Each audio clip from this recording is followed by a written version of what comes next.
She was 7 months pregnant, standing in her bedroom doorway, watching her husband take the only warm coat she owned. He didn't ask, he didn't explain, he just took it. That gray cashmere coat was a gift from his own father, custom made in Milan. Her name embroidered inside in golden thread. It was more than fabric. It was belonging.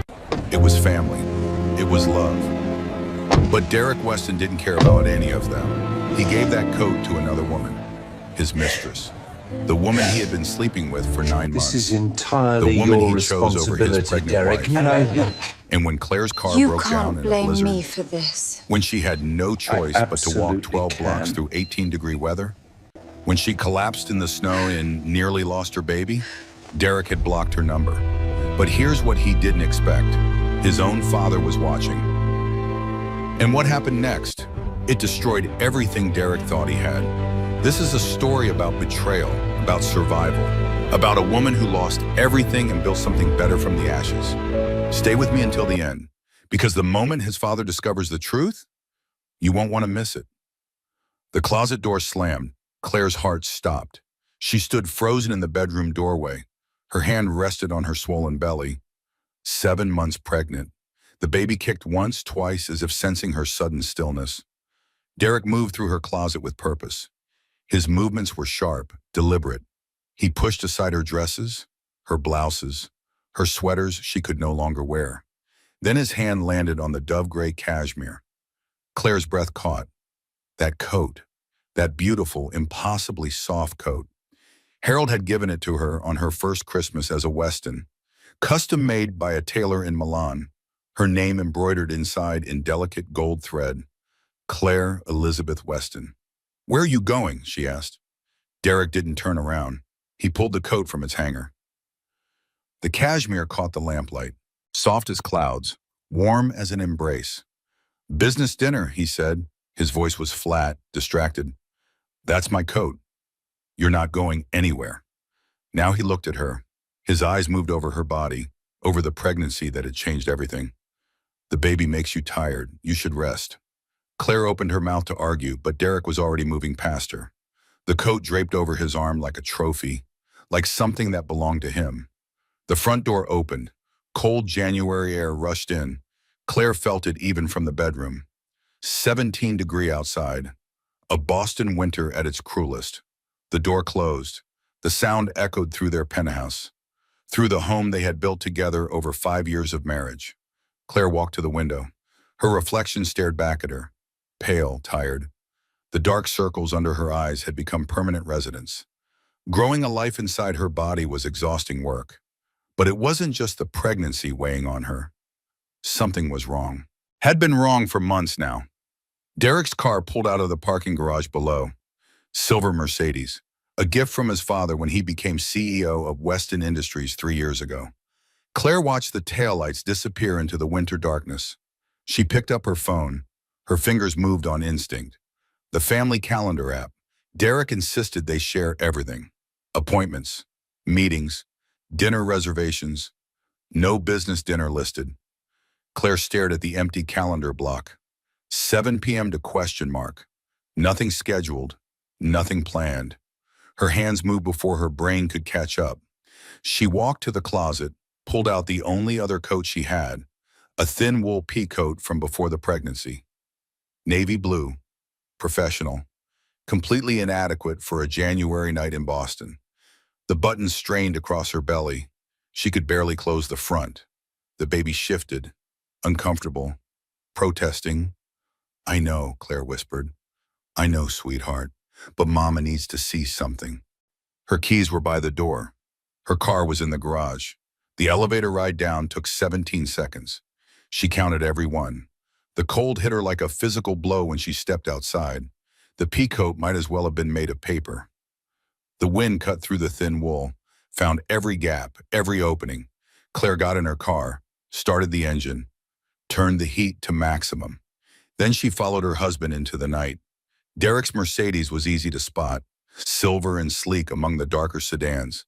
He took Beacon Street toward downtown. Claire stayed 3 cars behind, her heart hammered against her ribs. This was crazy. This was paranoid. This was exactly the kind of behavior he accused her of when she asked too many questions. But she couldn't stop. Derek pulled into the valet lane at the Sinclair.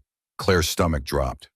The Sinclair, the restaurant where he had proposed, where he had gotten down on one knee and promised her forever. She found street parking a block away, killed the engine, watched. Derek handed his keys to the valet. He stood at the entrance, waiting, checking his phone. A woman emerged from the lobby, tall, dark hair styled in perfect waves, red dress visible beneath an open coat, a gray cashmere coat that Claire knew intimately, that she had worn 100 times, that had her name embroidered inside. Derek kissed her, not a polite kiss, not a greeting between colleagues. This was the kind of kiss he used to give Claire. Deep, intimate, the kind that promised more to come. Claire couldn't breathe. The baby kicked hard, once, twice, 3 times, as if demanding attention, as if saying, "Pay attention to me instead." Her phone buzzed. The screen lit up in the darkness. Derek's name, Derek's message. "Meeting running late. Don't wait up. Love you. Love you." The words blurred as tears filled her eyes. Love you while his lips were on another woman's mouth. Love you while another woman wore Claire's coat. She sat in her car. Engine off, hands gripping the steering wheel until her knuckles turned white. The cold seeped in through the windows, through the doors, through the inadequate wool of her peacoat. She didn't move, didn't cry. Not yet. She just stared at the restaurant entrance, at the place where her marriage had begun, at the place where she now understood it had ended. The baby went still inside her, as if even her unborn daughter knew that everything had changed. Claire checked her phone again. Lock, unlock, lock, unlock, lock. As if the messages might change. As if Derek's lie might somehow transform into truth. It didn't. She started the car, turned toward home. The drive took 12 minutes. She didn't remember a single turn. The penthouse was dark when she returned. Cold despite the heating system. Empty in a way it had never felt before. Claire sat on the couch, still wearing her coat, still wearing her shoes. Her hands found her belly, found the life growing inside her. "I'm sorry," she whispered to her daughter. "I'm so sorry you have to feel this." The baby kicked in response. Strong, insistent, alive. Claire didn't sleep that night. She sat in the darkness, waiting, thinking, processing the unthinkable. Her husband was having an affair. Her husband had given her coat to another woman. Her husband had looked at her pregnant body and found it lacking. The thoughts circled like vultures, picking at the carcass of her marriage, finding the weak spots she had ignored for months. Dawn came slowly, gray light filtering through floor-to-ceiling windows. Boston waking up around her, traffic sounds from 20 floors below. Claire finally moved. Her body ached from sitting so long. Her back screamed from the pregnancy. Her heart screamed from everything else. She walked to Derek's home office. The door was locked. It was always locked, but she knew where he kept the spare key. Taped inside the grandfather clock that Harold had given them as a wedding present. The key was cold in her hand. The lock clicked open. The office smelled like Derek, expensive cologne, leather chairs, the lingering trace of cigars he swore he didn't smoke anymore. Claire sat at his desk, opened the top drawer, bank statements, credit card bills, a lease agreement, apartment, 4B 1847, Commonwealth Avenue, monthly rent, $8,500, tenant, Vanessa Cole. The name meant nothing and everything. Claire photographed every page. Her hands shook, but her mind was clear, clearer than it had been in months. She wasn't crazy. She wasn't paranoid. She wasn't imagining things. She had proof. The front door opened at 6 a.m. Claire heard Derek's footsteps in the hallway, the soft thud of his shoes on hardwood, the whisper of fabric as he removed his coat. Her coat, Vanessa's coat now. She was sitting in the living room, waiting. The evidence spread across the coffee table before her. Bank statements, credit card bills, that damning lease agreement. Derek walked in, froze. His eyes moved from Claire to the papers, back to Claire. "You're up early," he said. His voice was carefully neutral. "I didn't sleep." The baby keeping you awake? He moved toward her, concern painted across his face. Practiced. Perfect. No. Claire's voice was steady. You kept me awake. Silence stretched between them. The clock on the mantel ticked, ticked, ticked. Derek's mask slipped. Just for a moment. Then it was back. The concerned husband, the expectant father, the man she thought she had married. I don't understand, he said. Where's my coat, Derek? He blinked. What? The gray cashmere, the one from your father, where is it? I don't know what you're talking about. He shook his head, confused, innocent. You probably misplaced it. Pregnancy brain, right? It happens. Claire stood. Her belly made the movement awkward, slow, but she managed. I saw you give it to her, she said, at the Sinclair. I saw you kiss her. I know about the apartment. I know about Vanessa. The silence stretched longer this time. Derek's face went through a rapid series of expressions. Surprise, calculation, decision. Then he smiled. The smile was wrong. It didn't reach his eyes. It curved his lips without warmth, without humanity. Fine, he said. You know, honestly, I'm relieved. Claire's knees went weak. She sat back down, not gracefully. The couch caught her. The baby protested the sudden movement. Relieved, she repeated. The sneaking around was exhausting. Derek loosened his tie, made himself comfortable, as if this were a normal morning conversation, as if he hadn't just admitted to destroying their marriage. Vanessa kept saying I should just tell you, that you'd understand. Understand what, exactly? Derek sat in the armchair across from her, leaned back, crossed his legs, a man completely at ease in his own destruction. That our marriage was a business arrangement, Etta, he said. It always was. My father wanted me to settle down. You were appropriate, good family, good education, good breeding potential. Breeding potential. The words hit Claire like a slap. We've been married for 5 years, she said. We built a life together. We built a suitable image. There's a difference, Mahan. Derek's voice was patient, explaining something simple to someone slow. Vanessa understands me. Vanessa is driven, ambitious. She doesn't spend all day complaining about being tired and sick. I'm pregnant with your child, and you'll be taken care of. He waved a hand, dismissive. I'm not a monster, Claire. I'll make sure you and the baby have everything you need. But this marriage, he gestured at the penthouse, at her belly, at everything they had built. This was always about what my father wanted. Vanessa is what I want. Claire's mind went blank. Then it flooded. Memories, moments, the life they had shared, their wedding day, Derek's vows. I promise to protect you, to put you first, to be the man you deserve. The night she told him she was pregnant, his tears, his joy, his hands on her belly. We're going to be parents. Claire, we made a person. Dancing in this very living room, just 6 months ago, his arms around her, his lips at her ear. I don't care about the money or the company. I'd give it all up. You're my home. All lies, every word, every touch, every promise. Claire came back to the present. Derek was still talking. Something about logistics, lawyers, keeping things civilized for the sake of the family name. Get out, she said. The words cut through his monologue. He stopped, stared. Excuse me? This is my apartment.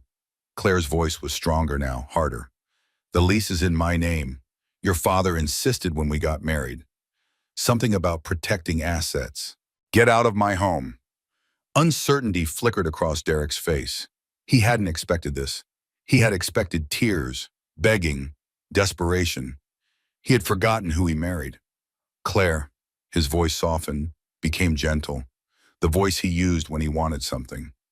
Let's not be dramatic. We can discuss this like adults. We just did. You told me everything I needed to know. Claire stood again. This time she didn't waver. Pack a bag, leave your key, and get out. Where am I supposed to go? To Vanessa's apartment, the one at 1847 Commonwealth Avenue, the one you've been paying $8,500 a month for. I'm sure she'll make room. Derek's jaw tightened. The mask cracked further. Beneath it, Claire saw something she had never noticed before. Entitlement, arrogance, the absolute certainty that the world would bend to his will. "You're making a mistake," he said. "No." Claire walked to the bedroom, pulled a suitcase from the closet, threw it on the bed. "You made the mistake. I'm just responding to it." He packed in silence. She watched from the doorway, making sure he took only what was his. At the front door, he paused, turned back. "You'll regret this," he said.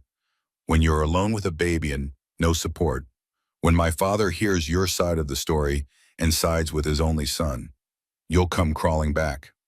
Claire opened the door. Cold air rushed in. Derek's coat was missing from the rack. He had left her coat with Vanessa. "And I'm calling your father," she said, "right now, today, so he can hear both sides." For the first time, something like fear crossed Derek's face. He had been so focused on managing Claire. He had forgotten about Harold. Harold Weston, founder of Weston Industries, self-made billionaire. A man who valued family above everything, who had welcomed Claire as the daughter he never had, who had warned Derek that if he ever hurt her, there would be consequences. "Claire." Derek's voice changed, became urgent, almost pleading. "Let's not involve my father. This is between us. You involved Vanessa. You involved your company's VP of operations. You involved our marriage and our child." Claire's hand was steady on the door. "Your father was involved the moment you betrayed everything he taught you about honor." Derek left. The door closed behind him. The lock clicked.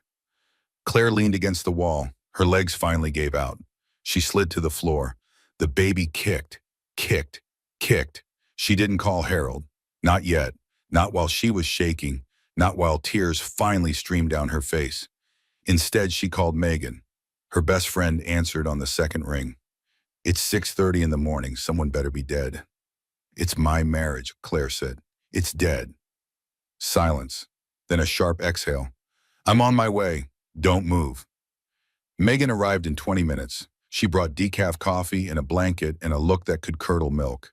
"I never liked him," Megan said. She wrapped the blanket around Claire's shoulders, pressed the warm cup into her hands. "I've been biting my tongue for 5 years. Why didn't you tell me? Would you have listened?" Claire considered this, honestly, thoroughly. "No," she admitted, "I wouldn't have." "Then I saved my breath for when it would matter." Megan sat beside her, shoulder to shoulder, solid and present. "It matters now, so tell me everything." Claire told her. The coat, the restaurant, the kiss, the lease, Derek's confession, his utter lack of remorse. Megan listened without interrupting. When Claire finished, she was quiet for a long moment. 9 months, Megan finally said. "He's been sleeping with her for 9 months. He was already cheating when you told him about the pregnancy." "I know." "When he cried and said he was so happy." "I know." "When he promised to be a better man for his child." "I know." Claire's voice broke. "I know all of it now." Megan pulled her closer, let her cry, didn't offer platitudes or false comfort, just presence, just support. "I'm not crazy," Claire said between sobs. "I'm not paranoid. I'm not hormonal." "You're not any of those things," Megan agreed. "He made me think I was. Every time I questioned the late nights, every time I noticed he seemed distant, he made me feel like there was something wrong with me. That's what they do." Megan's voice was hard. She was a labor and delivery nurse. She had seen women in crisis before. "They make you doubt yourself so you won't trust what you see. It's called gaslighting, and it's a form of abuse." The word hit Claire like cold water. Abuse. She had never thought of it that midstone, but it fit. It fit perfectly. The next few hours passed in a blur of activity. Megan took charge. She checked Claire's blood pressure, examined the swelling in her ankles, counted the minutes between the baby's movements. "Your pressure is elevated," she said, frowning at the numbers. "Nothing dangerous yet, but you need to see Dr. Patterson today." "I'm fine," Claire protested. "You're 7 months pregnant. You've been up all night in trauma mode. You're dehydrated and exhausted." Megan's voice softened. "Let me take care of you, just for today." Claire wanted to argue, but her body wouldn't cooperate. The adrenaline that had carried her through the night was fading. In its place was bone-deep exhaustion. She let Megan drive her to the doctor's office. Dr. Patterson was a small woman with graying hair and kind eyes. She had delivered over 3,000 babies in her career. Nothing surprised her anymore. Borderline preeclampsia, she said after the examination. Not critical yet, but I want you on modified bed rest. Minimal stress. Claire almost laughed. Minimal stress. As if that were possible. I mean it, Dr. Patterson said, catching the look. Whatever is happening in your life right now, whatever crisis you're facing, the baby has to come first.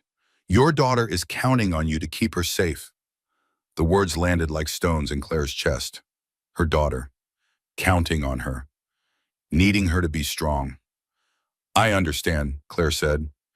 Back at the penthouse, Megan settled her on the couch with pillows and blankets and strict instructions not to move. I need to call Harold, Claire said. Not yet. Megan was firm. You need to rest first. The conversation can wait a few hours. It can't. Claire reached for her phone. Derek's already spinning his version. I can't let Harold hear lies first. Megan hesitated, then nodded. She understood the urgency. Claire dialed. The phone rang twice before Harold answered. Claire, his voice was warm, concerned.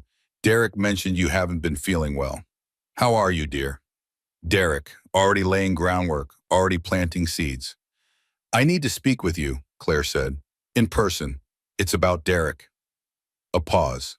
Harold was 70 years old. He had built a billion-dollar empire from nothing. He knew when something was wrong. I'll be there within the hour, he said. He arrived in 45 minutes. Harold Weston was tall even at his age. Silver-haired, distinguished in a way that money alone couldn't buy. He had the bearing of a man who had earned every dollar, every success, every ounce of respect. Tell me, he said. No preamble, no small talk. He sat in the chair Derek had occupied that morning. His face was grave but unsuspecting. Claire told him everything. The late nights that had grown more frequent, the distance that had crept into their marriage, the way Derek looked through her instead of at her. Then she told him about the coat, the restaurant, the kiss, the lease for Vanessa Cole. She showed him the photographs, the bank statements, the credit card receipts. Harold didn't speak for a long time. His hands rested on his knees. His jaw was tight, his eyes fixed on the evidence spread before him. How long? He finally asked. 9 months, maybe longer. Before the pregnancy. Yes, Harold closed his eyes. When he opened them again, something had changed. The warmth was gone. In its place was something cold, something dangerous. Where is he now? Harold asked. I asked him to leave. He went to her. To the apartment I never knew about, the one funded with company money. I don't know where the money came from. I know where it came from. Harold's voice was quiet, controlled, more frightening than any shout. I know every dollar that flows through Weston Industries. That apartment has been billed as executive housing for our VP of operations, Vanessa Cole. He's been using company funds to house his mistress. The implications hit Claire slowly. This wasn't just an affair. This was embezzlement, fraud, betrayal of the family business. Harold stood, buttoned his coat with deliberate precision, each movement exact, controlled. I'll handle this, he said. Harold, wait. Claire reached out, caught his sleeve. There's more. The coat he gave her, the cashmere coat. It was the one you gave me for my first Christmas as a Weston. The old man's face transformed. Claire had seen Harold in negotiations, in boardrooms, in crisis situations that would break lesser men. She had never seen him lose control. Until now, his hands trembled. His eyes went bright with something that might have been tears, or rage, or both. He gave away my gift to you, Harold said, each word precise, painful. The coat I commissioned specifically for my daughter-in-law, with your name inside. He took that and gave it to his whore. Claire flinched at the word, but she didn't correct him. Couldn't correct him. I am so sorry, Harold said. His voice cracked. I raised him, I taught him, and I failed. Somewhere along the way, I failed completely. This isn't your fault. It is exactly my fault. Harold took her hands. His grip was gentle despite the tremor. But I will make it right. I swear to you, Claire, I will make this right. He left. The door closed softly behind him. Claire sat in the silence, processing, thinking, trying to reconcile the man she had married with the man Derek had become. Or maybe he had always been this way. Maybe she had just been too in love to see it. She closed her eyes. Let the memories come. Not the painful recent ones, the older ones, the ones from before, their first date, a coffee shop in Cambridge. Derek had been nervous, charming. He had spilled coffee on his shirt and laughed at himself. "I wanted to impress you," he had said. "I guess I'll have to try something else." Their first trip together, a weekend in Vermont, snow falling outside the cabin window, his arms around her in front of the fire. "I could stay here forever," he had whispered. "Just us, just this." Their wedding night, dancing in an empty ballroom after all the guests had left. Just the two of them. The band playing one last song just for them. Derek spinning her across the floor. "You're my whole world now," he had said. "Everything else is just details." Lies, all of it. Or maybe not lies at the time. Maybe he had meant those words when he said them. Maybe that made it worse. Claire opened her eyes. The penthouse was dark. Hours had passed while she sat lost in memory. Megan had covered her with a blanket, had turned off the lights, had let her process. "Hey," Megan's voice came from the kitchen. "You're awake. I made soup. I'm not hungry." "You need to eat anyway. Doctor's orders." Megan appeared with a steaming bowl. Chicken noodle, Claire's favorite since childhood. "Your baby needs calories even if you don't want them." Claire took the bowl, forced herself to eat. Each bite was mechanical, tasteless. "Harold came back while you were sleeping," Megan said. Claire looked up. "What did he say?" "Not much. He was on the phone the whole time. Lawyers, it sounded like." Megan paused. "He looked different, older, like something had broken inside him." "His son broke it." "No." Megan shook her head. "Derek broke himself. Harold is just seeing the damage clearly for the first time." 3 days passed. Claire followed the bed rest orders. Megan stayed with her. Harold called twice daily but shared nothing about his conversations with Derek. The penthouse felt larger without Derek in it, and smaller at the same time. Every room held ghosts of the life they had shared, the life that had been a lie. Claire found herself reorganizing things. The spice cabinet, the linen closet, her jewelry box, putting order to small things when the big things were caved. It was a familiar coping mechanism. She had done the same thing after her mother died. After she lost the promotion she had worked years for. After every crisis that felt too big to face. Put the small things in order. Trust that the big things would follow. The baby seemed to understand. She was active during these organizing sessions, kicking along, participating in her own way. "We're going to be okay," Claire told her daughter. "I don't know how yet, but we're going to be okay." On the 4th day, Claire ventured out of the penthouse, a scheduled appointment with Dr. Patterson. Nothing could be rescheduled. Nothing could wait. The January cold had deepened. A storm warning scrolled across her phone. 6 to 8 inches expected by nightfall. Temperatures dropping into single digits. Claire looked at her coat options. The thin wool pea coat. That was it. Derek had taken her only warm coat, given it to another woman, left her with nothing adequate for a Boston winter. She layered sweaters beneath the pea coat, wrapped a scarf around her neck, pulled on the warmest boots she owned. It would have to be enough. The drive to the medical building was slow. Ice on the roads, salt trucks running behind schedule. Other drivers crawling along at 15 miles per hour. Claire made it to the appointment on time. Dr. Patterson examined her, checked the baby's heartbeat, reviewed the blood pressure readings. "Improvement," as she said, "and the rest is helping. Keep it up." Claire nodded, gathered her things, headed back to the parking garage. Her car wouldn't start. She turned the key. Nothing. Turned it again. A clicking sound, then silence. Dead battery. The cold had killed it overnight, the extreme temperatures draining what little charge remained. Claire sat in the frozen car. Her breath formed clouds in the air. The temperature inside was dropping rapidly. She called Megan. Voicemail. She was on shift at the hospital. Couldn't answer personal calls. She called a rideshare. Surge pricing. 45-minute wait due to weather conditions. She sat, waited. Watched the minutes tick by, the cold seeping through her inadequate layers. Then, against all judgment, she tried Derek's number. It went straight to voicemail. He had blocked her. She tried Harold. No answer. Probably in meetings. Probably handling the disaster his son had created. The garage was freezing. She could see her breath. The baby was restless, kicking harder than usual, protesting the cold that was reaching them both. Claire made a decision. The brownstone was only 12 blocks away. She had walked it dozens of times before, when she had a proper coat, when she wasn't 7 months pregnant, when it wasn't 18 degrees with a wind chill of 7. But sitting here meant freezing. Waiting meant the cold getting worse. Moving meant warmth, eventually. She got out of the car, the wind hit her immediately, cut through the layers like they were nothing, found every gap, every weakness. 1 block. She could barely feel her fingers. 2 blocks. Her face was numb. 3 blocks. The baby had gone very still, which terrified her. Keep moving, Claire told herself. Just keep moving. 1 foot in front of the other. 4 blocks. 5. 6. Her legs felt like lead. Each step was an effort.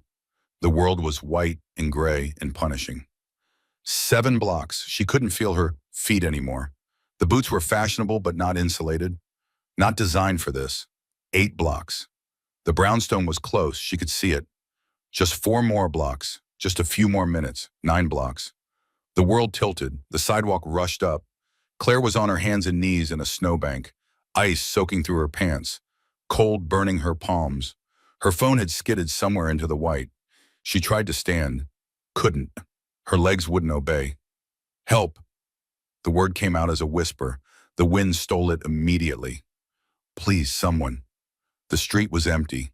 The storm had driven everyone inside. She was alone in the white, in the cold, in the worst moment of her life. The baby kicked, weak, struggling. I'm sorry, Claire whispered. I'm so sorry, sweetheart. I'm so sorry. A car stopped. She heard it through the roar of the wind. A door slammed, footsteps crunching through snow. Oh my God, Claire? She knew that voice. It was the last voice she expected. Dorothy Weston, her mother-in-law, kneeling in the snow, taking off her own coat, wrapping it around Claire. What are you doing out here? Where's your coat? Where's Derek? Claire couldn't answer. The cold had stolen her words. The world was going gray at the edges. Dark spots danced in her vision. Don't you dare pass out on me, Dorothy commanded. Her voice was sharp, aristocratic, the voice of a woman who expected obedience. I'm calling an ambulance. Stay awake. Do you hear me? Stay awake. Claire heard her, but staying awake was getting harder. The gray was spreading, the darkness growing. The last thing she felt was Dorothy's hands on her face. Warm, human, present, then nothing. She woke to bright lights, beeping monitors, the sterile smell of a hospital. The baby. That was her first thought. Her hands flew to her belly, still there, still round, still present. A monitor beside the bed showed a heartbeat, steady, strong, 140 beats per minute. Her daughter was alive. Claire started to cry, relief washing over her in waves. She had almost killed her baby, walking through a blizzard, without proper clothing, without telling anyone where she was going. Because Derek took her coat, because Derek left her with nothing, because she trusted a man who stopped deserving trust long ago. The door opened, a nurse appeared, then a doctor, then Harold and Dorothy and Megan all at once. She's awake, the doctor said. Vitals are stable. The baby is fine. Some mild hypothermia, but we caught it in time. Claire, Tirfoy. Dorothy pushed past the others, took her hand, something she had never done before in 5 years of knowing each other. I found you in the snow. What were you thinking? My car wouldn't start. Claire's voice was hoarse, weak. The rideshare was 45 minutes. I thought I could walk. Without a coat? Derek took my coat. The words came out flat, empty. The one your husband gave me. He gave it to his mistress. Dorothy's face went very still. She looked at Harold. Harold looked back. Something passed between them. Understanding. Decision. I know, Dorothy said quietly. Harold told me everything. Everything? The affair. The apartment, the company money, the coat. Dorothy's grip on Claire's hand tightened. I know about Vanessa Cole. I know what my son has done. Claire searched her mother-in-law's face, looking for anger, for defense, for the maternal instinct to protect her child no matter what. She found something else instead: shame, grief, resolve. I knew something was wrong, Dorothy said, about the affair, but that something had changed. The way Derek looked at you, the way he talked about you. I should have said something. Why didn't you? Because he's my son. Because admitting his failures means admitting mine. Dorothy's voice broke. I raised him. Whatever he became, I had a hand in making. And I'm so sorry, Claire. You deserved a better son than the one I raised. Claire stared at her mother-in-law. This woman she had kept at arm's length for 5 years. This woman she had always found cold, distant, superior. This woman who was now crying in a hospital chair, blaming herself, showing a humanity Claire had never seen. She reached out, took Dorothy's hand. The gesture surprised them both. It's not your fault, Claire said. He made his choices. We're all just dealing with the consequences. Dorothy nodded, wiped her eyes, composed herself with visible effort. Harold stepped forward. His face was ashen, older than Claire had ever seen it. What happened to you, he said, walking through that blizzard, nearly dying in the snow? That is on my son. That is his doing. And I promise you, Claire, there will be consequences. Harold! Claire shook her head. I made the choice to walk. That's on me. You made that choice because he left you without options, without a coat, without consideration for your well-being or the baby's safety. Harold's voice hardened. He was supposed to protect you. That was his job as a husband, as a father. He failed completely. The doctor interrupted. More tests were needed, more monitoring. Claire would need to stay overnight at minimum. The room emptied slowly. Megan stayed, sat in the chair beside the bed, held Claire's hand. That was something, Megan said. Dorothy Weston, crying. I didn't think she had tear ducts. Claire almost smiled, almost. She's not what I thought, Claire said. None of this is what I thought. That seems to be going around. Silence settled between them. Comfortable, familiar. The silence of 20 years of friendship. I almost lost her, Claire said, meaning the baby, meaning everything. Walking in that cold, I almost lost my daughter. But you didn't. Megan squeezed her hand. She's still there, still fighting, just like her mother. Claire closed her eyes, let the monitors beep, let her daughter's heartbeat fill the room. She wasn't out of the woods yet. None of them were. But for this moment, in this hospital room, with her best friend beside her and her baby safe in my adherence, she could rest. Tomorrow would bring more battles, more pain, more decisions she wasn't ready to make. But tomorrow wasn't here yet. And tonight, she would simply breathe. Derek came to the hospital the next morning. Claire was alone. Harold and Dorothy were meeting with lawyers. Megan was at work. The morning nurse had just finished rounds. He walked in like he still belonged, like nothing had changed. His coat was expensive, his shoes were polished. His face was a mask of concern. I heard you were here, he said. He didn't sit, didn't come closer than the doorway. Some kind of incident in the snow. Claire stared at him. This man she had married, this man she had loved, this stranger wearing her husband's face. My car wouldn't start, she said. I had to walk in a blizzard, 7 months pregnant. You should have called someone. I tried to call you, you blocked my number. Derek shifted. A flicker of something crossed his face. Not guilt, inconvenience. My father is trying to use this against me, he said, making it seem like I'm somehow responsible for you wandering around in a snowstorm. It's ridiculous. You're an adult. You made your own choice. I made that choice because I had no other options. Claire kept her voice steady. My only warm coat was on your mistress. My husband blocked my calls. The ride share was 45 minutes. What would you have had me do? I don't know. Wait in the car. Call a taxi. Figure something out. Derek spread his hands. Reasonable. Logical. You're supposed to be smart, Claire. Act like it. The words hit her like a slap. Supposed to be smart. As if pregnancy had erased her intelligence. as if his betrayal was somehow her failure. And suddenly, she saw him clearly. Not the man she had married, not the father of her child, just a small, selfish person who had never faced consequences. "Your father knows everything," she said. "The apartment, the money, the coat, everything." Derek's mask slipped. Fear flickered in his eyes. "He'll get over it. He always does. I'm his only heir." "Are you? What's that supposed to mean?" Claire smiled. It wasn't a kind smile. "I think you should ask him. He was on the phone with lawyers all morning." Before Derek could respond, the door opened. Harold walked in first, then Dorothy, then Robert Chambers, the family attorney Claire had met at company events, and behind them, Vanessa Cole. She was wearing Claire's gray cashmere coat.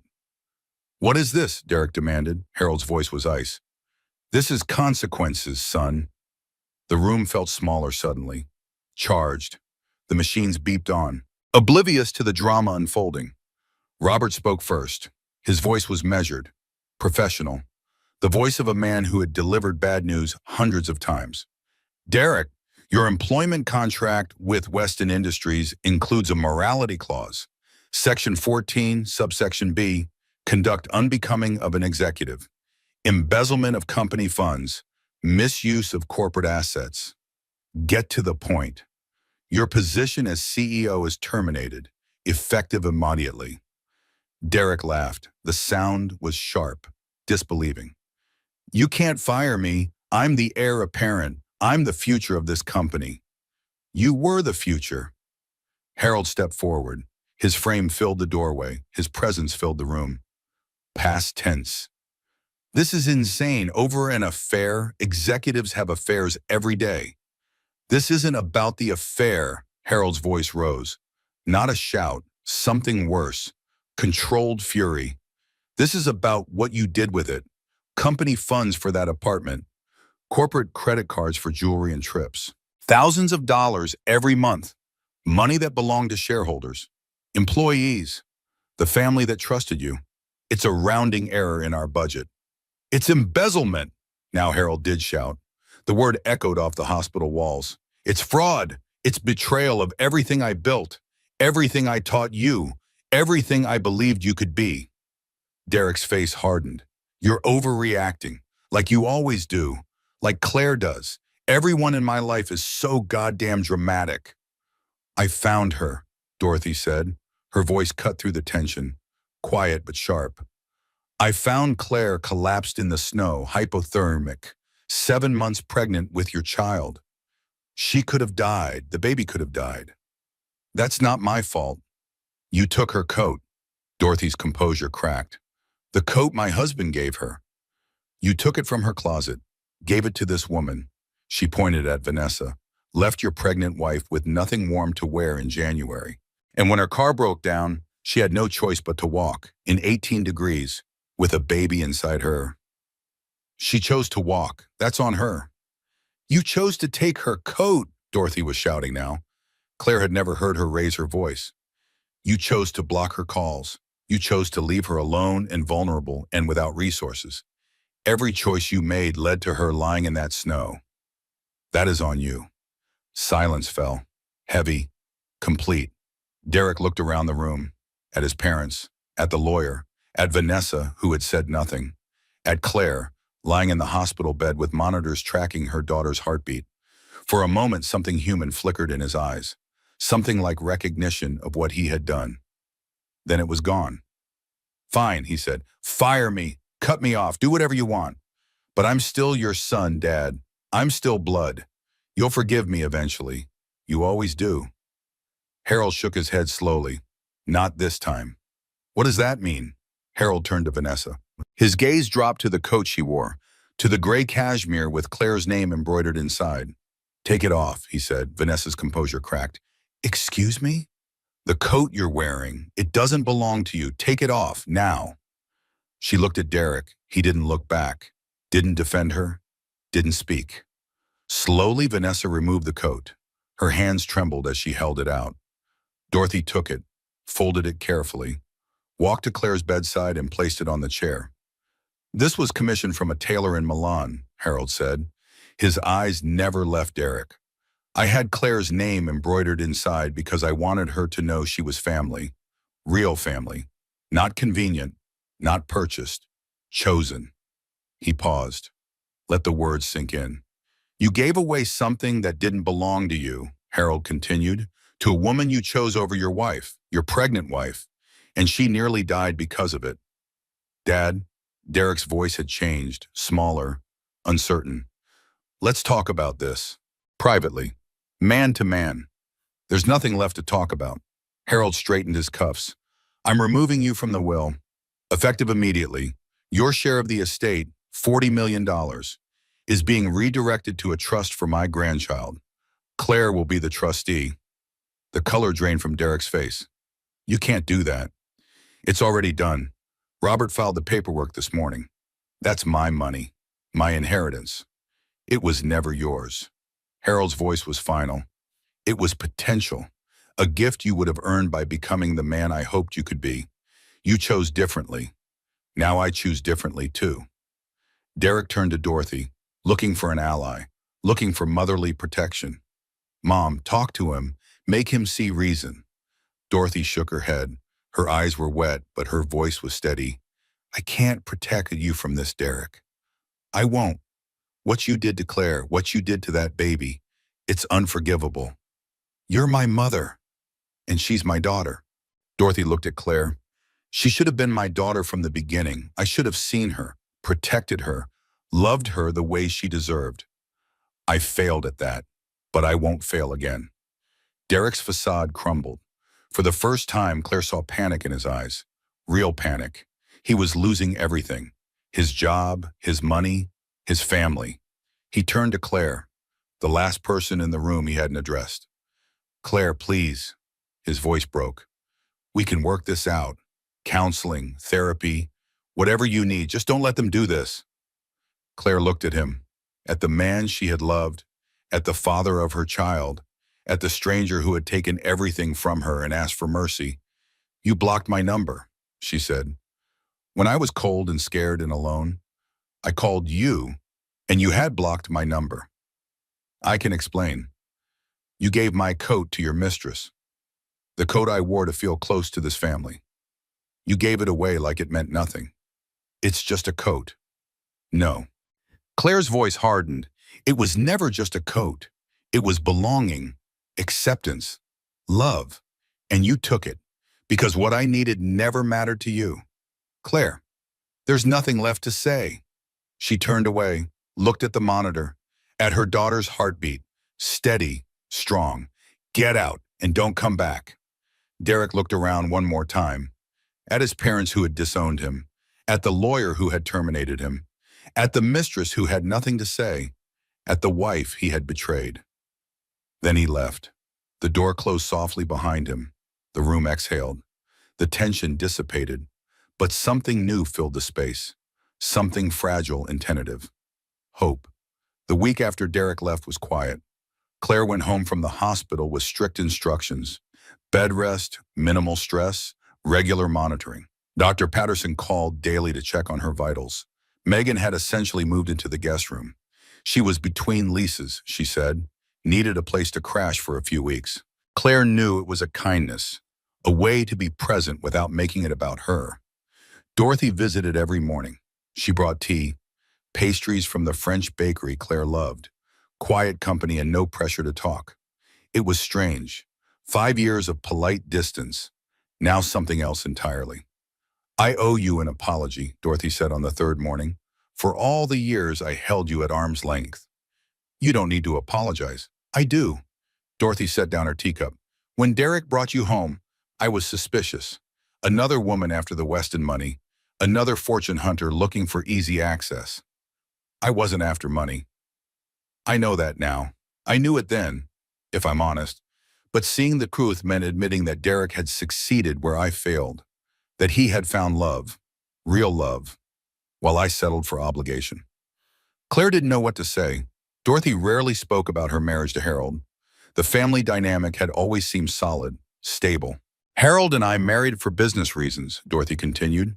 His company needed credibility. My family needed capital. It was arranged before we met. Did you love him? I learned to, over time, after Derek was born. Dorothy smiled, sad and soft. He's a good man, Harold, better than I deserved. But what you and Derek had, before it went wrong, that was something else. That was what I always wanted for my son. What went wrong? Claire asked. The question she had been turning over for days. Was it always like this, or did something change? Dorothy was quiet for a long moment. Derek was always charming, bright, capable of great kindness when it suited him. But he was also, how do I say this, empty in certain ways, like there was a piece missing, the piece that connects actions to consequences. Sociopathic? Nothing so clinical, just incomplete. Dorothy sighed. I blamed myself for years, working too much when he was young, letting nannies raise him, not being present enough. It's not your fault. It's partly my fault, and partly Harold's, and partly just who Derek is. Some things can't be explained, only accepted. Claire thought about this, about the nature versus nurture question she would face with her own daughter, about the fear that something of Derek would live on in the baby she carried. What happens now? She asked. That depends on you. Dorothy reached out, took Claire's hand. Whatever you decide, stay, leave, fight, forgive. The family will support you. Harold has made that clear. Even though the marriage is over? Especially because the marriage is over. Dorothy's grip tightened. You're carrying our grandchild. You're the mother of the next generation. That matters more than any paperwork. Later that day, the divorce papers arrived. Robert Chambers delivered them personally, explained each clause, each provision, each term. Derek was asking for nothing. No assets, no visitation rights, no alimony, a complete clean break. He wants this over quickly, Robert said, before Harold changes his mind about the trust fund. Harold won't change his mind. Derek doesn't know that. He's hoping that if this is resolved fast, Harold might soften. Claire looked at the papers, page after page of legal language. The dissolution of 5 years of marriage, the end of everything she had believed in. Is there a catch? She asked. One provision. Derek wants confidentiality. No public disclosure of the reasons for divorce. No media involvement. No statements to the press. He wants to protect his reputation. What's left of it? Robert paused. You don't have to agree. If you want to go public with what he did, the affair, the embezzlement, the coat, you have every right. Claire considered this. The satisfaction of exposing Derek to the world. The vindication of having everyone know what he had done, but also the attention, the scrutiny, the cameras outside her home, the headlines about the pregnant wife whose husband left her to freeze. She didn't want that. Didn't want her daughter born into a media circus. I'll sign, she said, with one condition. Name it. Visitation with the baby. I want it in writing that he has no rights, that he can't show up in 5 years wanting to play daddy, that this is over completely. Robert nodded, made a note. I'll have the terms revised and return tomorrow. After he left, Claire sat with the papers in her lap, looking at the signature lines, at the places where she would end her marriage with a stroke of a pen. She thought about Derek, about the man she had married, about all the versions of him she had known. The nervous boy on their first date, the romantic who proposed at sunset, the husband who held her after her mother died, the expectant father who cried when he heard their daughter's heartbeat. Where had that man gone? Had he ever existed? Or had she invented him, projected her hopes onto an empty canvas? She would never know. And maybe that was the hardest part. Claire signed the papers, her name in neat cursive, Claire Elizabeth Weston, but she kept her married name. Not for Derek, for the baby, for the family she still had. The next morning, she woke to sunlight streaming through the windows. The storm had passed, the sky was clear, the city was digging out from under inches of snow. Claire stood at the window, her hand on her belly, her daughter turning somersaults inside her. 8 weeks until her due date, 8 weeks to prepare, to heal, to build a new life from the wreckage of the old. She could do this. She would do this, not because she was strong, not because she was brave, but because she had no other choice. The baby kicked, hard, demanding attention. I hear you, Claire said. I see you, and I promise. We're going to be okay. February came with more snow, but less cold. Claire's belly grew. 8 months now, then 8.5. Her daughter was running out of room. Every movement was visible from the outside. A foot here, an elbow there, a whole person trying to make space. The penthouse transformed around her. Megan helped clear out Derek's things. Donated, discarded, erased. The guest room became a nursery. Pale yellow walls, white furniture. A mobile of silver stars hanging from the ceiling. Dorothy brought baby clothes, designer pieces from the finest boutiques. Claire accepted them graciously, but secretly preferred the onesies Megan found at Target. Soft cotton, practical, washable. Harold came by once a week for dinner. He brought updates from the company, from the lawyers, from the life that continued beyond Claire's walls. Derek had found an apartment, a studio in Somerville, far from Back Bay, far from the world he had known. He was looking for work. No one in Boston would hire a disgraced CEO with a morality clause termination. He'll land on his feet eventually, Harold said. No bitterness in his voice, just fact. Men like Derek always do. And Vanessa? Gone, moved to New York, found another executive to attach to, from what I hear. Harold smiled grimly. She was never in it for love. Derek was just the latest investment. Claire nodded. She had suspected as much. The way Vanessa had stood silent in the hospital room. Not defending Derek, not fighting for him, just calculating her next move. How do you feel about it? Harold asked. About Derek, about everything. Claire thought about this, really thought about it. I expected to feel angry, she said, for a long time, years maybe, but I just feel tired. Tired of carrying the weight of what he did.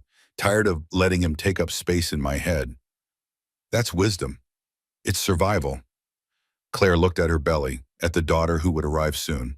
I don't have room for anger anymore. I need that space for hope. March came. Her due date approached. Claire's body prepared for the marathon ahead. Braxton Hicks contractions, lower back pain, the bone-deep exhaustion of carrying another life. She stopped working, officially resigned from the marketing firm where she had built her career. The company sent flowers, cards, well wishes. But no one called, no one visited. Work friends had been Derek's friends too. And in the divorce, they had chosen sides. They're lost, Megan said. You don't need people who can't see your worth. I know.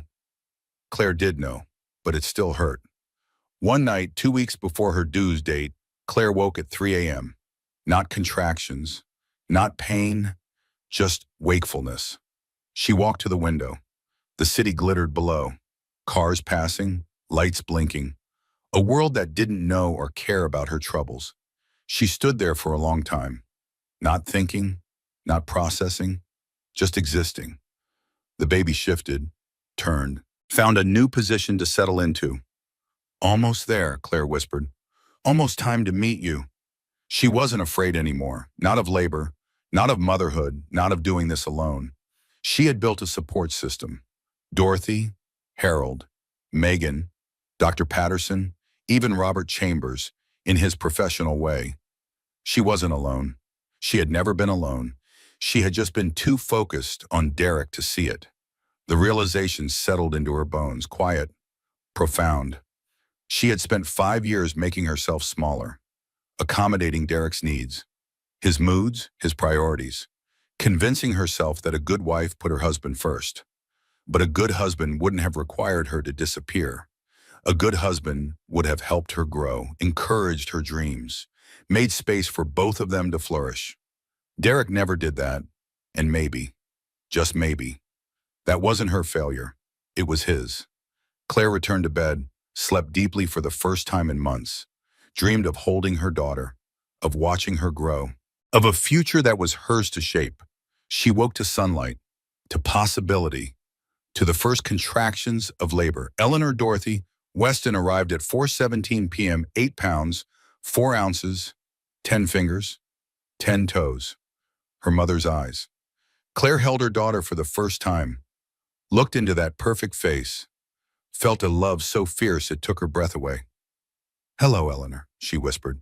Hello, my love. I've been waiting so long to meet you. The baby opened her eyes, looked at her mother, seemed to understand. We're going to be okay, Claire thought. Better than okay. We're going to be wonderful. The first weeks of motherhood were a blur.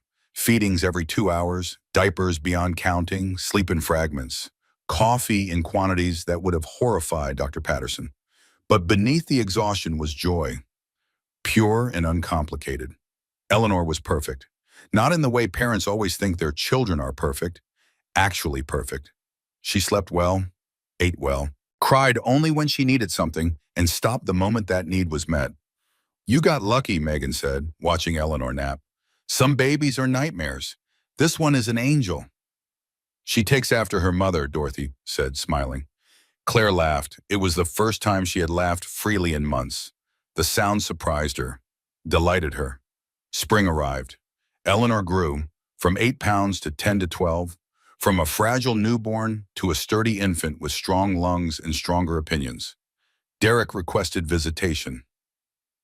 Through lawyers, formal and distant. Claire's response was equally formal. Per the divorce agreement, he had surrendered parental rights. He had no claim on Eleanor, no right to see her, no role in her life. The lawyers went back and forth. Derek pushed. Claire held firm. Eventually, a compromise was reached. Supervised visits, once a month, at a neutral location with a social worker present. The first visit was scheduled for April. Derek showed up 15 minutes late. He looked different, thinner, older, the polish worn away. His suit was expensive, but not quite fresh. His confidence dented, but not destroyed. She's beautiful, he said, looking at Eleanor. She looks like you. Thank you. Claire, he stepped closer, lowered his voice. I've been thinking about everything, about what I did. Have you? I was wrong, I know that now. The affair, the coat, all of it. I was selfish and stupid and I hurt you. I'm sorry. Claire waited, for the catch, for the condition, for the real reason he was saying these words. I want to try again, Derek continued. Not the marriage, I know that's over. But being a family, being present for Eleanor, being better than I was. There it was, not remorse, strategy. What happened with the job search? Claire asked. Derek blinked, thrown off by the question. It's ongoing. And Vanessa? We ended things, months ago. And your father? Silence. Derek's jaw tightened. He won't take my calls, he admitted. Mom either. I've tried, over and over. They're done with me. Claire nodded. She had suspected as much. Derek wasn't here because he was sorry. He was here because he was alone. Because he had lost everything and everyone. Because Eleanor was his last connection to the life he had destroyed. I'll agree to the supervised visits, Claire said. Once a month, as scheduled. But I need you to understand something. Anything. You broke my trust completely, deliberately. And trust once broken doesn't come back easily, if it comes back at all. I know. Do you? Claire looked at him, really looked. Because trust isn't about apologies, it's about actions. Consistent actions over time. Years of proving you've changed. Not words, not promises, actions. I can do that. Maybe, maybe not. But either way, Eleanor comes first. Her safety, her well-being, her happiness. If you can't put her first. Every time, without exception. Then these visits end, permanently. Derek nodded, solemn, sincere, but Claire had seen sincere before, at their wedding. When she told him about the pregnancy, when he promised to be the man she deserved, she would believe his actions, not his words. The visit ended. The social worker made notes. Eleanor slept through the whole thing, blissfully unaware of the drama surrounding her. After Derek left, Claire sat in the car, thinking. She didn't hate him anymore, didn't even resent him. He was just a person, a flawed, broken person who had hurt her, who might hurt her again if she let him. But she wouldn't let him. Not again. She had learned her worth. Painfully, slowly, but completely. And her worth was not determined by Derek Weston. Never had been. Summer arrived in Boston like a blessing. The cold months were finally behind them. The snow had melted, the trees had bloomed. The world outside Claire's window was green and gold and full of promise. Eleanor grew into a curious, alert baby who studied the world with serious eyes. At 6 months, she could sit up on her own. At 7 months, she was reaching for everything within arm's length.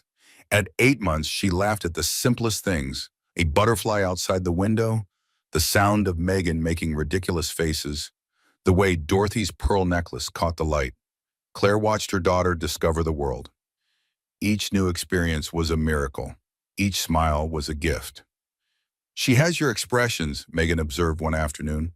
They were in the park, Eleanor in her stroller, ducks waddling by the pond.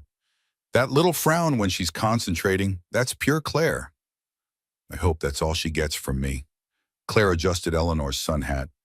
"My stubbornness, my inability to ask for help, those she can skip." "Your stubbornness kept you alive." Megan was serious now. "That night in the snow, a less stubborn woman might have given up." Claire didn't answer. She didn't like thinking about that night. The cold, the fear, the moment when the world went gray and she thought she might never see her daughter's face. But Megan was right. Stubbornness had its uses. The summer days stretched long and warm. Claire found her rhythm as a mother. Wake at 6, feed Eleanor, play on the mat, nap time, more feeding, walk in the park, bath time, bedtime routine, sleep in fragments. It was exhausting. It was wonderful. It was everything she never knew she wanted. Dorothy and Harold became constant presences in their lives. Sunday dinners at the Weston family home, Wednesday afternoon visits with pastries and presents, Saturday morning walks in the Boston Common with Eleanor in her stroller.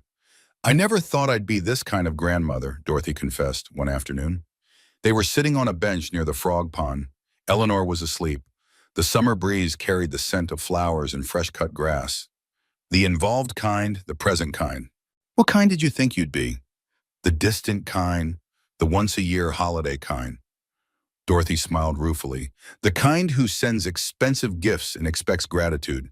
The kind my mother was." Claire watched a group of children running across the grass, laughing, carefree. "What changed?" "You did." Dorothy turned to look at her. "When Derek told us he was engaged, I expected another socialite, another woman who cared about status and appearances and the Weston name, someone I could keep at arm's length, someone who wouldn't challenge me. I wasn't that." "No, you were real, genuine. You loved Derek for himself, not for what he could give you. And when he did what he did." Dorothy paused, gathering herself. "You showed more grace than I thought possible.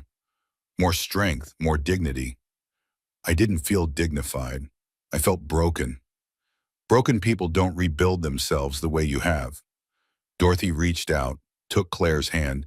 "You've built a life, Claire. A real life, not just for Eleanor, for yourself. That takes courage."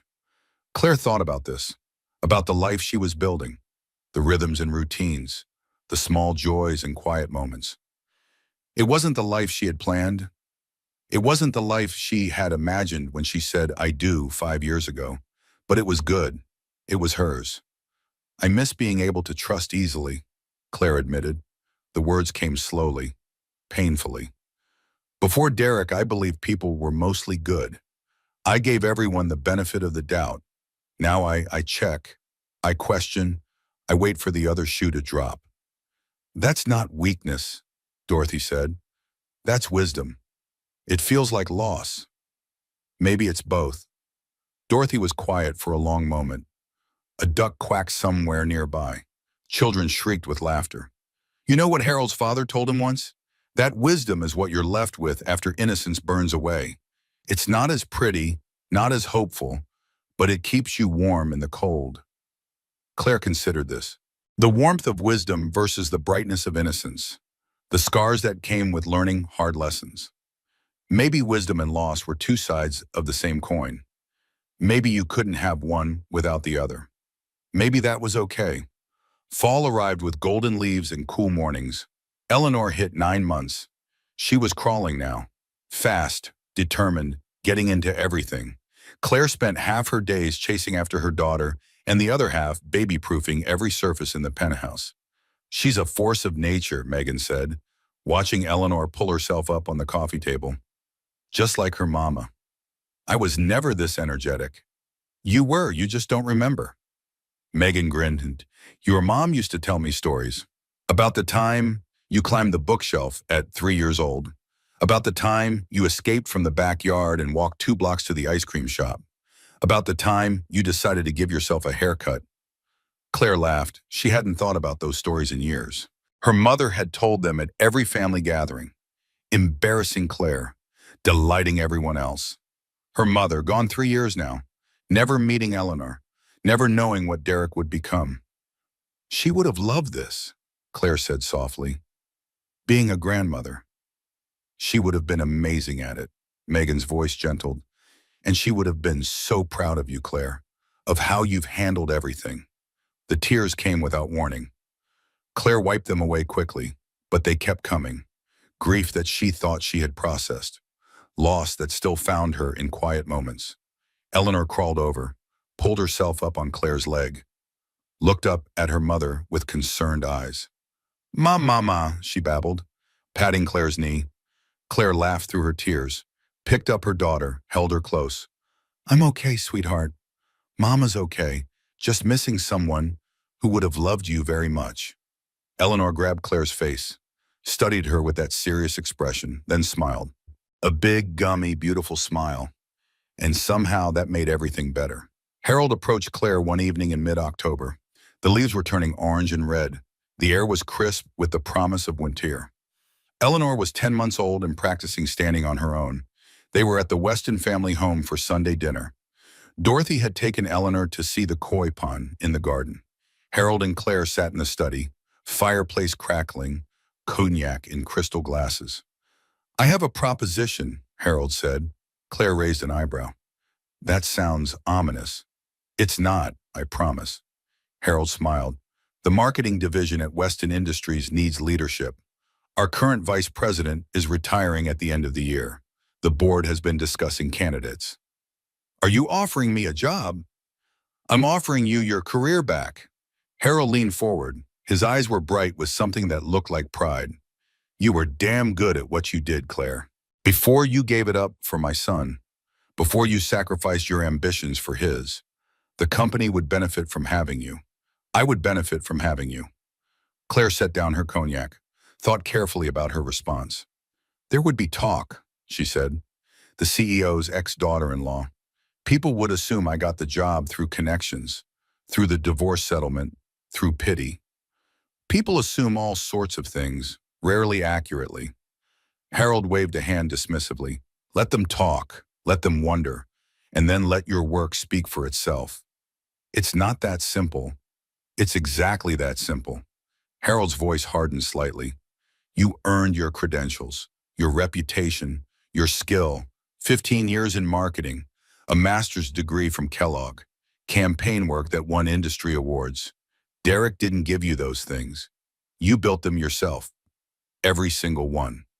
Claire was quiet, thinking, processing. Take them back, Harold continued. Take back what you earned. Don't let Derek's failures diminish your successes. I have Eleanor to think about. We have excellent childcare programs, flexible hours for executives with families, remote work options when needed. Harold paused. I'm not asking you to choose between your daughter and your career. I'm offering you both. Claire stared into the fire, watched the flames dance and flicker.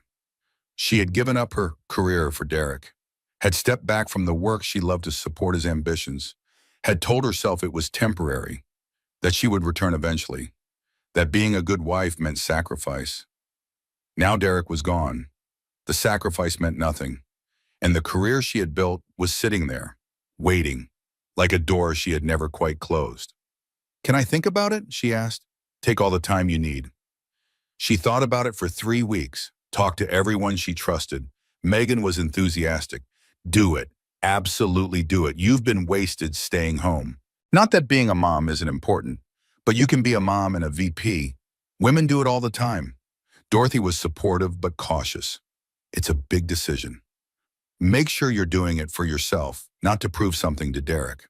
Our Patterson reminded her to consider her stress levels. You've had a difficult year. A high-pressure job might not be what you need right now. Her therapist asked the question that mattered most. What do you want, Claire? Not what others want for you, not what makes sense on paper. What do you actually want? What did she want? She wanted to show Eleanor that women could have careers and families. That ambition wasn't incompatible with love, that you didn't have to choose between your children and yourself. She wanted to prove that Derek's betrayal hadn't broken her, that she was stronger than what he had done, that the woman who had collapsed in the snow could rise again. She wanted to matter, to contribute, to be more than a cautionary tale about trusting the wrong man. She wanted her life back. All of it, not just the pieces Derek hadn't touched. Claire called Harold on a Tuesday morning. Eleanor was napping. The apartment was quiet. Sunlight streamed through the windows. I'm in, she said. When do I start? January 1st. We'll make the official announcement at the board meeting next week. Harold's voice was warm with satisfaction. Welcome to Weston Industries, Vice President Morrison. Claire paused. You called me Morrison. Your maiden name, I thought you might want to use it professionally, a fresh start. Tears pricked her eyes. She hadn't even considered it. But Harold had. Harold had thought about what she might need before she knew she needed it. Thank you, she said, for everything. Thank me by making the marketing division the best in the industry. I will. The first day of work was terrifying. New office, new responsibilities, new faces. Some of them knew her story. The CEO's ex-daughter-in-law, the pregnant woman whose husband left her for another executive, the scandal that had rocked the company a year ago. Claire walked into the building with her head high. Her outfit was carefully chosen.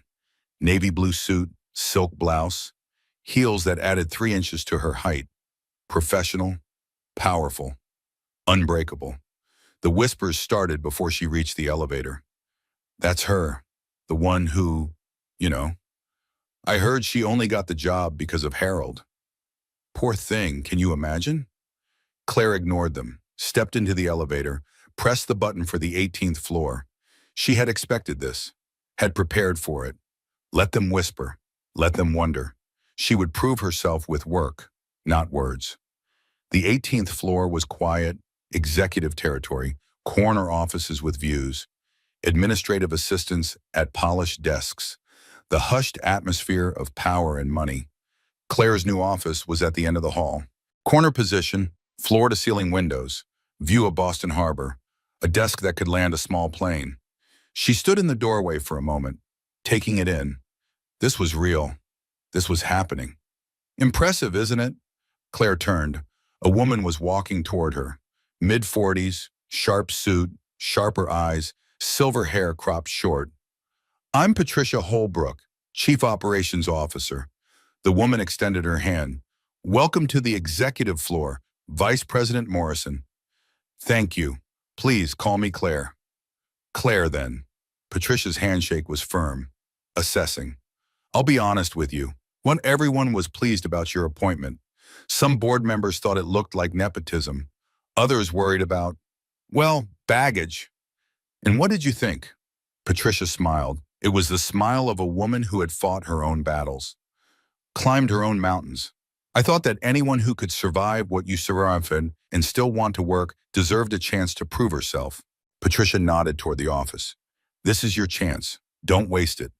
She walked away, heels clicking on marble floors. Claire stepped into her office, closed the door, leaned against it for a moment. Then she got to work. The first month was brutal. Learning new systems, meeting new teams, understanding the challenges facing the marketing division. 18-hour days, weekend calls, coffee in quantities that would have horrified every doctor she had ever met. But the work was familiar. Market analysis, brand strategy, campaign development, consumer psychology.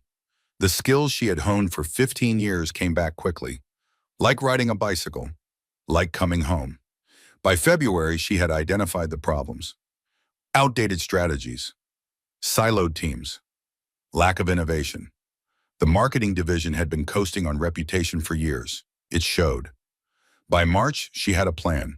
Complete restructuring, new team leads, fresh approaches, bold ideas. The board was skeptical. That's a lot of change, one member said. Very fast. Fast is what we need, Claire replied. The market isn't waiting for us to catch up. Our competitors are already ahead. We need to move now or we'll lose ground we can't recover. Harold stayed silent during the debate. Let Claire defend her own proposal. Let her stand on her own merit. The board approved the restructuring 4 votes to 3. Claire got to work. The spring was chaos. Reorganizing teams, hiring new talent, firing dead weight. Every decision was questioned. Every choice was scrutinized. The whispers got louder before they got quieter. But the results started coming. A new campaign for the company's flagship product went viral. 3 million views in the first week. Media coverage across every major outlet. The kind of organic buzz money couldn't buy. A rebranding initiative for a struggling subsidiary turned its image around. Sales increased 23% in the first quarter after launch. A partnership with a cutting-edge digital agency brought in technology the company had been lacking, putting Weston Industries ahead of competitors who had been leading for years. By summer, the whispers had stopped. By fall, the board was asking Claire for more. The numbers don't lie, Patricia said at the September meeting. She was presenting the quarterly results. Marketing has increased brand engagement by 40% year over year. Consumer sentiment is at an all-time high. Our market share has grown by 7 percentage points. Harold was beaming. He tried to hide it, tried to maintain professional neutrality, but Claire saw it. The pride, the satisfaction, the vindication. After the meeting, he found her in her office. I knew you had it in you, he said. Thank you for believing when I didn't. That's what family does. Harold paused. His expression shifted, became more serious. Speaking of family, I have some news about Derek. Claire's stomach tightened. She hadn't heard Derek's name in months. Hadn't wanted to. What about him? He's found work. Finally. A startup in Cambridge. Something in tech. It's a step down from where he was. Several steps down. But it's honest work. Good for him. He's been trying, from what I hear, attending therapy, working on himself. Harold's voice was careful, measured. I'm not saying he's changed. I'm not saying he deserves anything. I'm just keeping you informed. Claire nodded. I appreciate that. How do you feel about it? About Derek working on himself? Claire considered the question. I feel nothing. I used to think I would be angry forever, that I would carry this rage until I died. But now I just feel tired. Tired of thinking about him, tired of letting him take up space in my head. That's growth. It's survival. Claire looked at the photo on her desk. Eleanor at 9 months, grinning at the camera. I don't have room for anger anymore. I need that space for better things. Harold left. The office was quiet. The harbor glittered in the autumn light. Claire turned back to her computer, back to her work, back to the life she was building. One decision at a time. Eleanor turned 1 in late September. The birthday party was small. Just family, Megan, Dorothy, and Harold, a few friends from Claire's mother and baby group, balloons and streamers, and a cake Eleanor mostly wore instead of ate. Happy birthday, sweetheart, Claire said, holding her daughter, watching her smash frosting into her hair. 1 year old, I can't believe it. Time flies, Dorothy said. She was taking approximately 1 million photographs. Before you know it, she'll be walking, talking, going to school, getting married. Let's not rush things, Claire laughed. I'm still processing that she's not a newborn anymore. Later, after the guests had left and Eleanor was napping off her sugar high, Claire sat in the nursery. Rocking chair, soft light, the sound of her daughter breathing. 1 year ago, she had been in a hospital bed, recovering from hypothermia, wondering if her daughter would survive, wondering if she would survive. Now here she was, healthy, strong, successful, a mother and a vice president and a woman who had rebuilt herself from ruins. The gray cashmere coat hung in her closet still. She hadn't worn it since before the collapse, couldn't bring herself to touch it, but she hadn't thrown it away either. It hung there like a reminder of what she had survived, of what she had lost, of who she had become. Maybe someday she would wear it again. Maybe not. Either way, it was her choice. And that was the difference. That was everything. The first snow of December fell gently on Boston. Claire watched from her office window. 18th floor, corner office. View of the harbor where snowflakes danced and swirled before settling on the gray water.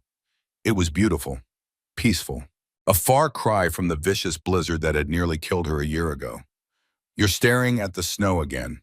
Patricia appeared in the doorway, 2 cups of coffee in her hands. Should I be concerned? No. Claire accepted the coffee, wrapped her hands around the warm cup. Just thinking. About? About how different everything is. A year ago I was, well, you know. Patricia nodded. She did know. Everyone knew. But Patricia had never treated Claire like a victim, had never looked at her with pity or curiosity. Just professional respect and occasional friendly ribbing. You've come a long way, Patricia said. The board meeting yesterday, when you presented the expansion proposal, you had them eating out of your hand. It's a good proposal. It's a brilliant proposal, and you sold it brilliantly. Patricia raised her coffee cup in a mock toast. To Claire Morrison, Vice President of the Year, according to everyone who isn't too jealous to admit it. Claire laughed. It felt good, easy, natural. A knock on the door interrupted them. Claire's assistant, Benjamin, peeked in. Miss Morrison, the nanny is here with Eleanor. Send them in. This was their tradition now. Every Thursday, Eleanor came to the office for lunch. 30 minutes of feeding and playing and remembering what mattered. A reminder that success meant nothing without the people you loved. Eleanor was 11 months old now, nearly walking, saying syllables that almost sounded like words, growing faster than Claire could believe. The nanny, a kind woman named Rosa, carried Eleanor into the office. The baby's face lit up when she saw her mother. Mama, Mama. Eleanor reached out, grabbing for Claire. Hello, my love. Claire took her daughter, held her close, breathed in that sweet baby smell that was already fading as Eleanor grew. How's my girl today? She took 3 steps this morning, Rosa said. 3 whole steps before she fell down. She's so close to walking. I can't believe I missed it. I took a video. Rosa pulled out her phone, showed Claire the footage. Eleanor, determined and wobbly, taking 3 miraculous steps before toppling onto a cushion. Claire watched the video 3 times, tears in her eyes, her daughter, walking, growing, becoming a person. Thank you, Rosa, for capturing this. Of course. Rosa smiled. I'll be back in 30 minutes. The office door closed. Claire settled into her chair with Eleanor in her lap. Patricia excused herself quietly, giving them privacy. Claire pulled out the lunch she had packed. Mashed sweet potato, avocado cut into tiny pieces, a bottle of formula. Eleanor grabbed for the avocado immediately, smashed it into her mouth with enthusiastic inaccuracy. You're making a mess, little one. Claire wiped green goo from Eleanor's chin. But I suppose that's your job right now, making messes and looking adorable while doing it. Eleanor babbled in response. Something that might have been agreement, or complaint, or just the joy of having her mother's full attention. They ate together. Claire shared stories from her morning meetings. Eleanor shared incomprehensible observations about life. It was a one-sided conversation, technically, but Claire treasured it anyway. You know what, Eleanor? Claire said. When you were born, I was terrified. Absolutely terrified. I didn't know how I was going to do this alone. Raise you, provide for you, be everything you needed. Eleanor looked up, avocado on her nose, attention fully captured. But here we are, almost a year later. And you know what I've learned? Claire kissed her daughter's forehead. I was never alone. I had Dorothy and Harold. I had Megan. I had Rosa and the doctors and the whole village of people who helped us. And I had you, this perfect, determined, wonderful you, reminding me every day why I kept going. Eleanor grabbed Claire's face, studied her with those serious eyes, then smiled. A big, gummy, beautiful smile. I love you too, sweetheart. The door opened. Dorothy walked in. Her face was composed, but Claire could see something underneath, something serious. Hope I'm not interrupting. Never. Claire waved her in. We were just having lunch. Want to join us? In a moment, Dorothy sat in the chair across from Claire's desk. folded her hands in her lap. I have news, and I'm not sure how you'll take it. Claire's stomach tightened. What is it? Derek called Harold last night. The name landed like a stone in still water. Derek, the man she had married, the man who had betrayed her, the man she had carefully not thought about for months. What did he want? Claire asked. Her voice was steady, neutral. Forgiveness, redemption, the chance to make amends. Dorothy paused. The usual. What did Harold say? That forgiveness isn't a right, it's a gift. That Derek would have to earn trust the same way everyone else does, by being trustworthy, over time, without guarantee of reward. Claire nodded slowly. It was fair, more than fair, considering everything Derek had done. How do you feel about it? Claire asked. Dorothy was quiet for a long moment. Her eyes moved to Eleanor, who was happily destroying an avocado. Conflicted, deeply conflicted. Tell me. He's my son. Dorothy's voice cracked slightly. I carried him for 9 months, raised him for 35 years, loved him even when he was unlovable. Part of me wants to believe he can change, that the boy I raised is still in there somewhere. And the other part? The other part remembers you in that hospital, Bernard, remembers Eleanor's heartbeat on the monitor, remembers the night I found you in the snow, half frozen, and thought you might die. Dorothy's eyes hardened. That part isn't ready to forgive, may never be. Claire understood. She felt the same conflict, the same tension between mercy and justice, between what was generous and what was safe. There's more, Dorothy continued. Harold and I discussed it. We think Derek should come to Christmas dinner. Claire's breath caught. What? Not as a full return to the family, not as forgiveness, just a chance, a single evening to show he's changed, to prove he's not the man who hurt you. And if he hasn't changed, then it's over, permanently. No more chances, no more contact. Dorothy leaned forward. But Claire, this decision isn't ours to make. It's yours. If you don't want him there, he won't be there. Your comfort matters more than his redemption. Claire sat in silence. Eleanor had fallen asleep in her arms, avocado still smeared on her cheeks. Derek at Christmas, the man who had taken her coat, who had blocked her calls, who had left her to nearly die in the snow, the man who was also Eleanor's father, who might someday want to be part of his daughter's life. Let me think about it, Claire said. Dorothy nodded. Take all the time you need. Claire thought about it for 2 weeks. She talked to Megan, who was adamantly against it. He doesn't deserve to sit at the same table as you. After what he did, no way. She talked to her therapist, who asked careful questions. What would having him there mean for you? What would it cost you? What might you gain? She talked to Harold, who was characteristically blunt. I don't trust my son, but I love him. Those two things can exist together. Whatever you decide, I'll support it. She sat with Eleanor every night after bedtime, watching her daughter sleep, thinking about the future. Eleanor would grow up knowing her father had abandoned them, knowing he had chosen another woman over her mother, knowing he had been cruel and selfish and unworthy of trust. But she would also grow up knowing that people could change, that mistakes weren't always permanent, that redemption was possible, even for those who had fallen far. What kind of mother did Claire want to be? The kind who held grudges forever? Or the kind who modeled grace and growth? She made her decision on December 20th.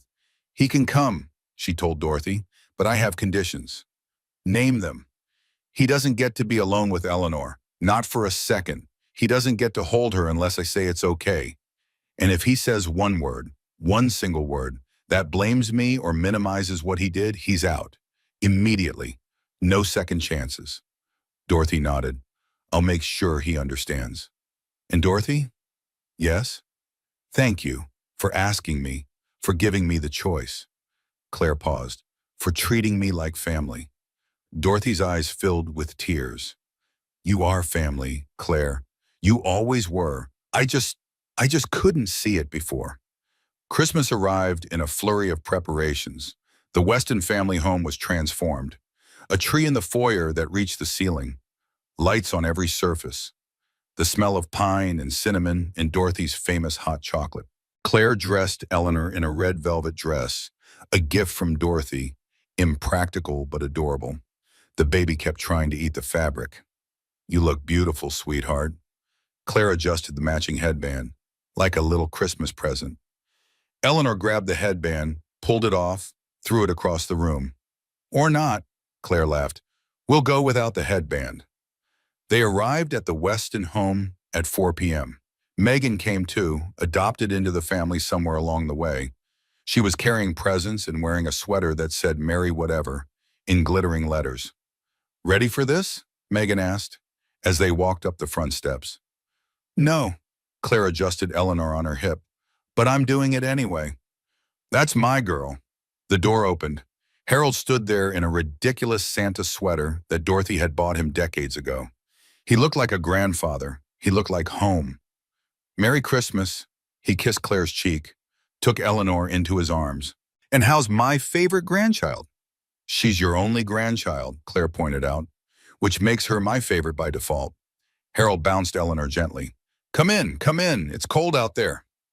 The house was warm and bright. A fire crackled in the living room. Christmas music played softly. The table was set for 8 with the family's finest china, and Derek was standing by the fireplace. He looked different, thinner than Claire remembered, older, the polish worn away by a year of consequences. His suit was expensive but not quite fresh, his confidence present but dented. Claire, he stepped forward, stopped, unsure of his welcome. Merry Christmas. Derek. They stood in awkward silence. The fire crackled. Eleanor babbled. Someone shifted their weight. She's gotten so big, Derek said, looking at Eleanor in Harold's arms. The last time I saw her, she was so small. She's 11 months now, almost walking. I saw the video, the one Dorothy sent me, 3 steps. Derek's voice was soft, wondering, I can't believe I missed so much. Claire didn't respond. There was nothing to say. He had missed everything because of choices he had made. Choices with consequences. Dinner was awkward but civil. Harold sat at the head of the table, Dorothy at the other end, Claire and Megan on one side, Derek across from them, Eleanor in her high chair between Claire and Dorothy. They talked about safe things, the weather, the business, the new marketing campaign that was performing beyond expectations. I heard about your promotion, Derek said to Claire, carefully, like he was walking through a minefield. Vice President of Marketing. That's impressive. Thank you. You always were brilliant at that work. I remember the campaigns you showed me when we were dating, the ideas you had. I knew you'd be successful. You told me to step back from my career. Claire's voice was calm, matter of fact. You said being a good wife meant supporting your ambitions first. Silence fell, heavy, uncomfortable. Derek looked down at his plate. I know, I remember. I was wrong. Yes, you were. More silence. Then Dorothy cleared her throat. Who wants more ham? The evening continued, stilted but survivable. After dinner, they moved to the living room for presents. Eleanor received approximately 1,000 gifts, most of which she ignored in favor of playing with the wrapping paper. Derek sat apart from the group, watching, not intruding. Claire could see him looking at Eleanor, at the daughter he had abandoned, at the person she was becoming without him. There was something in his face, not just sadness, something deeper, regret maybe, or recognition of what he had lost. At 8 o'clock, Claire announced it was time to go. Eleanor was exhausted, cranky from all the excitement, ready for bed. She was gathering their things when Derek approached. Claire, can I talk to you just for a minute? Megan stepped forward protectively, but Claire shook her head. It's okay. She looked at Derek. What is it? I know I don't deserve anything from you. I know that. What I did. There's no excuse. No explanation that makes it okay. Derek's voice was low, rough. But I wanted to say, I'm sorry, really sorry. Not just for the affair, for all of it. The way I treated you, the things I said, taking your coat and leaving you with nothing. Claire waited. Let him continue. I've been in therapy, twice a week for 8 months now, trying to understand why I'm the way I am. What's broken inside me that let me hurt you so badly? Derek's hands were shaking. I don't have all the answers yet, But I'm working on it. I'm trying to be better. Why are you telling me this? Because you deserve to know, because I owe you honesty at minimum. Derek took a breath. And because, Eleanor. Claire's jaw tightened. What about Eleanor? She's my daughter, and I know I have no rights. I gave those up. I signed them away. But he stopped, struggled to find words. I don't want her to grow up thinking her father never cared, never tried. I want her to know that I loved her, even if I did everything wrong. Claire looked at him, really looked, at the man who had broken her heart, who had left her in the cold, who had destroyed everything they had built. He looked different now, smaller, more human, the arrogance stripped away by months of consequences. She didn't trust him, might never trust him, but Eleanor was his daughter too, and someday Eleanor would want to know about her father, would have questions Claire couldn't answer. Supervised visits, Claire said, once a month at a neutral location, with a social worker present, and you follow every rule, every boundary, without exception. Derek's eyes widened. You're saying yes? I'm saying maybe. Contingent on continued therapy, continued improvement, continued respect for my boundaries. Claire's voice hardened. If you ever, put Eleanor at risk, if you ever prioritize yourself over her, if you ever give me any reason to doubt that you're putting her first, it's over. Permanently. I understand. Do you? Claire stepped closer, held his gaze. Because I'm not doing this for you, Derek. I'm doing this for Eleanor. So she can know her father. So she can make her own judgments someday. But you are not, and never will be, my priority. She is, always. Derek nodded, something wet in his eyes. Thank you, I won't let you down. We'll see. Claire turned, gathered Eleanor, said goodbye to Harold and Dorothy, walked out into the cold December night. The snow was falling again, soft and white and gentle. Nothing like the blizzard that had nearly killed her. She stood on the porch for a moment, breathing the cold air, feeling the quiet. You okay? Megan appeared beside her. I think so. Claire shifted Eleanor to her other hip. I didn't expect to feel, whatever this is. What do you feel? Claire considered the question, searched inside herself for the answer. Free, she said finally. I feel free, not because I forgave him. I'm not sure I have, but because I chose. I made the decision. Not out of anger or fear or revenge, out of what's best for Eleanor, out of what I want our future to look like. That's growth, Megan said. That's serious, legitimate growth. It's survival. Can it be both? Claire smiled, the first genuine smile she had felt in connection with Derek in a very long time. Maybe it can be both. They drove home through the snowy streets. Eleanor slept in her car seat. Christmas lights twinkled in every window. Claire thought about the year behind her, the pain, the betrayal, the collapse in the snow, the hospital room where she had faced the consequences of Derek's choices, and then the recovery, the rebuilding, the career she had reclaimed, the family she had built from the wreckage of the one she had lost. She was not the same woman who had followed her husband through the streets of Boston a year ago. That woman was gone, transformed by fire and ice and the fierce necessity of survival. In her place was someone stronger, wiser, more herself than she had ever been. At home, Claire put Eleanor to bed, sang her a lullaby, watched her daughter's eyes flutter closed. I love you, she whispered, more than anything in this world, and I promise I will always fight for you. I will always protect you. I will always be here. Eleanor slept on, peaceful, safe, loved. Claire walked to her bedroom, opened the closet door. The gray cashmere coat hung there, where it had hung for a year, cleaned and mended, but untouched. She reached out, let her fingers brush the soft fabric. Harold had given her this coat because he wanted her to feel like family. Derek had taken it because he cared only for himself. Dorothy had returned it because some things should be reclaimed. Claire took the coat off the hanger, held it up, looked at the name embroidered inside. Claire Elizabeth Weston. She had kept the name, her married name. Not for Derek, for Eleanor, for the family she still had. Slowly, deliberately, she put on the coat. It still fit, still felt like being wrapped in clouds, still carried memories, some painful, some precious, but it was hers now, reclaimed, redeemed, made new by the choice to wear it again. Claire walked to the window, looked out at the snow falling on the city, at the lights twinkling in the darkness, at the world that kept turning despite everything. The prison door was unlocked the whole time, she said softly, to herself, to the night, to the woman she had been and the woman she had become.